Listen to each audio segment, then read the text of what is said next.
বন্ধুরা, আমি চলে এসেছি মনীষ কিচেনে। আজকে বানাচ্ছি একটা রিফ্রেশিং শরবত। কারণ প্রচণ্ড গরম পড়েছে, ছেলেরা সব বাড়ি থেকে আসে, আমরাও খাবো।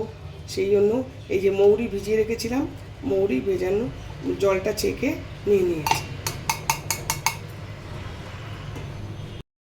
এই যে মিছরি দিয়ে দিলাম, আদা দিয়ে দিলাম। এবার এটাকে বাটবো, পরবর্তী পদক্ষেপ দেখাচ্ছি। এই যে পুরো বেটে নিয়েছি।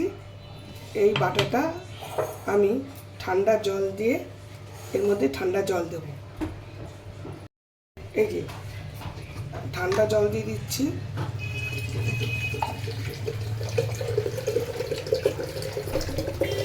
আমি কিন্তু মিছরিটা তাল মিছরি দিয়েছি, আমাদের কাছে তাল মিছরি আছে তাই দিয়েছি। তোমরা ইচ্ছে করলে তোমরা যে কোনো মিছরি, চিনি যা খুশি দিতে পারো।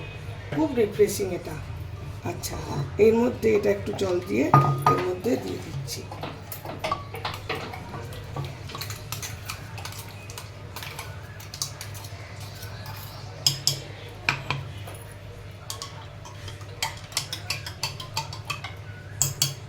এর মধ্যে আমি কিন্তু ওই মৌরি ভেজানো জলটাও দিয়ে দেবো, কারণ মৌরি ভেজানো জল ভীষণ ঠান্ডা। দিয়ে দিলাম এর মধ্যে। আর বিট নুন দেবো। এই যে বিট নুন দিয়ে দিলাম। তারপরে দেব এই যে লেবুগুলো দেব।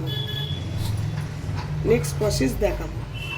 আমার লেবু দেওয়া হয়ে গেছে, আর একটুখানি বিট নুন দিয়েছি। দিয়ে এবার ভালো করে এটাকে গোলাবো। এরপরেও একটা স্টেপ বাকি আছে। এটা এখন রেডি হয়ে গেছে। আমি এটাকে এখন ছেঁকে নেব।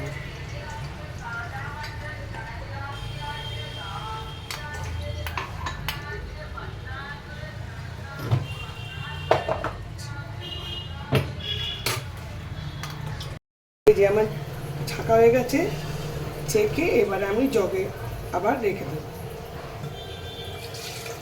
খুব রিফ্রেশিং, একদম শরীর মন ভালো হয়ে যাবে একদম। এরপর নেক্সট স্টেপ দেখাচ্ছি। এই যে এরপরের ব্যাপার হচ্ছে এই যে পুদিনা পাতাটা এবার এটার মধ্যে সব বাটবো। বাটলে পরে বেটে ওই শরবতের মধ্যে দেব। এটা বেটে শরবতের মধ্যে দেব, তবেই আমার পুরোপুরি রিফ্রেশিং শরবত তৈরি হয়ে যাবে। বাটা হয়ে গেছে, এর মধ্যে মিশিয়ে দিয়েছি। এইবার এটাকে আমি ছেঁকে নেব।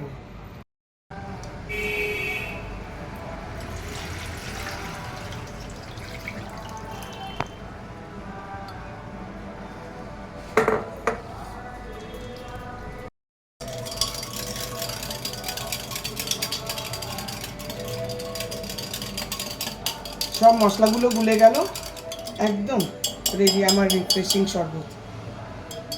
অবশ্যই তোমরা করে খাবে এই গরমে।